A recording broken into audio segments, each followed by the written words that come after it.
Good morning, everyone. Happy Friday. It is June 9th.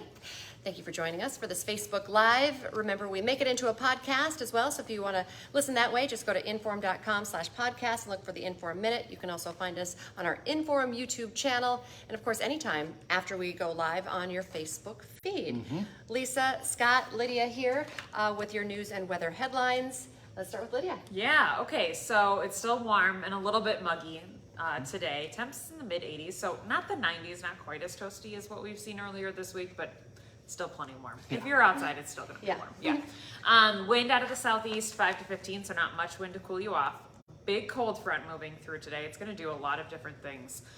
One, it's gonna bring some thunderstorms. So some pop-up showers and storms possible again. I don't think as feisty as the past few days. I really don't see there being any big hail with these ones. We're just kind of missing some of those parameters.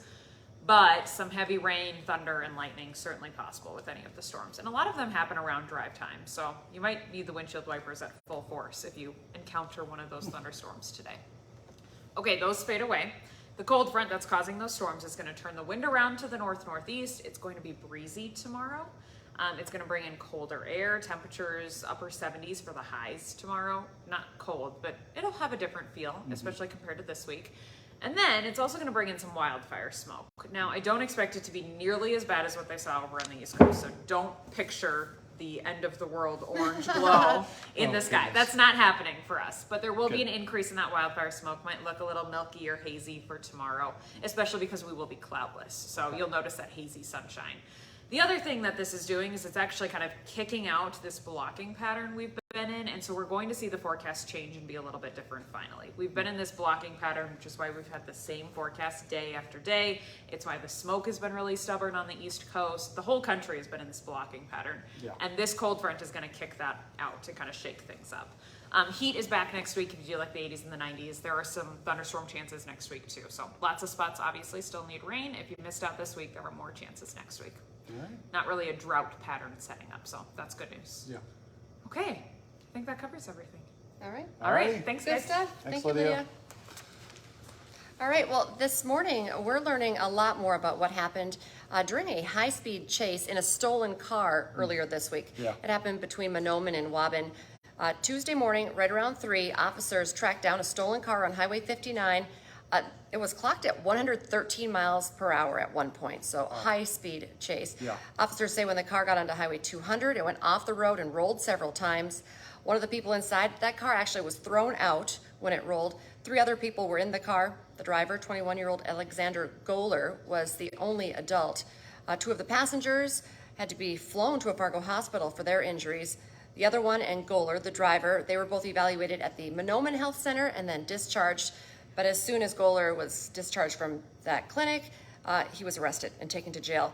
We did call this morning to find out where he was being held. He's being held at the Crookston jail right now. So we're working to learn when he's going to be facing or going to court on any of the potential charges. But we also learned this morning that officers found several businesses in Ottertail had been burglarized by at least 1 or more people inside that car. So it was connected to those people. The car was stolen from one of those businesses in Ottertail, and they also found a stolen gun in the car. So lots of moving parts, a lot of new details and information on that. All right, new this morning, we are learning one person was taken to the hospital following a fight that broke out at the Grand Forks Public Library. Police were called out there. It happened just before 4 o'clock yesterday afternoon. It was a disturbance involving a gun. Witnesses told police that several people were involved during that fight, and one of the suspects took out a gun and then hit another person in the head with it. That person was taken to the hospital, later released. Police say they have identified everyone involved in this, but because they are minors, their names will not be released. However, charges have been filed in the case. This might be perfect timing with the forecast that Lydia just gave us. If you're looking for a reason to escape into nature this weekend with nice summer temperatures, not so hot and humid. That's not good hiking weather, that hot and humid. So this might be perfect for Free Park Day. That is happening tomorrow. It includes all 75 state parks and state recreational areas. However, we do want to point out that camping, rentals, special tours, not free. You still have to pay for those things, but they do Free Park Days a couple of times a year. The next one will be November 24th.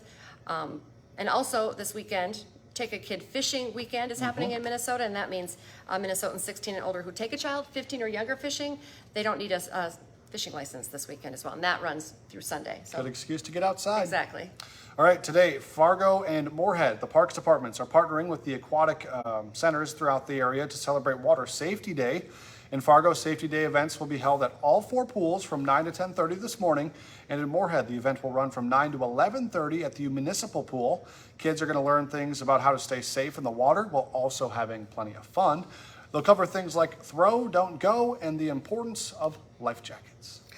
And we're very excited about this one because we partner with Midwest Kid Fest. That's happening at Island Park today. Big kickoff. This is how it always starts, the Teddy Bear Parade. And the lineup starts at 10:30 for that, but it goes all day until 7 o'clock. All of the activities free to kids and families. Lots of cool stuff like interactive booths. We talked about this a lot. Life-size games like checkers and Yahtzee. That's cool. There's going to be a bouncy house obstacle course for the kids to burn off some energy. So that's important for moms and dads. This is big too. Penny and Pals, super popular around here, been around for a long time. A lot of people go to these events just to see Penny and Pals. They're going to be performing their very last show, their very last concert ever at 5 o'clock. So you want to join them for that show. And Penny and Pals, always a great show. So, but it's like it's better and better and better. Yeah, it's building. It's building too. Our Storm Tracker team is going to be out there as well. They'll have a booth. If you stop by, say hi. You can try your hand at broadcasting weather. And Lydia is going to be out there this morning. She's always one of the most popular meteorologists out there. Of course. And why wouldn't she be? Why wouldn't she be? She's great at her job. All right, we're also going to have live reports out there at 5 and 6 in our newscast, so keep your eye out for that too. Cool stuff. Big national story. Lydia kind of talked about this. The wildfire smoke from Canada. It remains a major issue for many cities across the eastern U.S. It's certainly not as bad as it had been. We saw some of those ominous apocalyptic images of the orange sky over the last couple days. Things are getting better, but many cities, including New York, still dealing with it. The smoke has also caused a lot of events to be canceled or delayed. The Major League Baseball League also postponed several games, and today the White House's event for Pride Month, expected to be the largest ever, that's also been postponed because of all of that wildfire smoke. Yeah, that's just been crazy seeing all of that video for sure.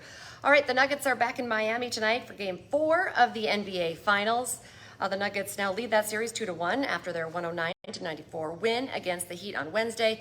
You can watch that game on WDAY. Tip-off is at 7:30 tonight. And on Hot Mic with Don Mizzo today, the NCAA baseball tournament resumes tonight. Can Oral Roberts keep its Cinderella run going? Plus, the finishing touches are being made at Fargo North's brand new track. It's the first of its kind in school history. You can watch Hot Mic with Don Mizzo this morning from 9 to 11 on WDAY Extra and Inforum.com. And remember, you can get a great deal on your Inforum.com subscription, 99 cents a month for your first 3 months. Just go to Inforum.com/subscribe to check that out. Yeah, and remember to join us for the rest of our newscasts on your Friday. Our next one is this morning at 11, then this afternoon, 4, 5, 6, 9, and 10. Have a great day and great weekend, everyone. Bye.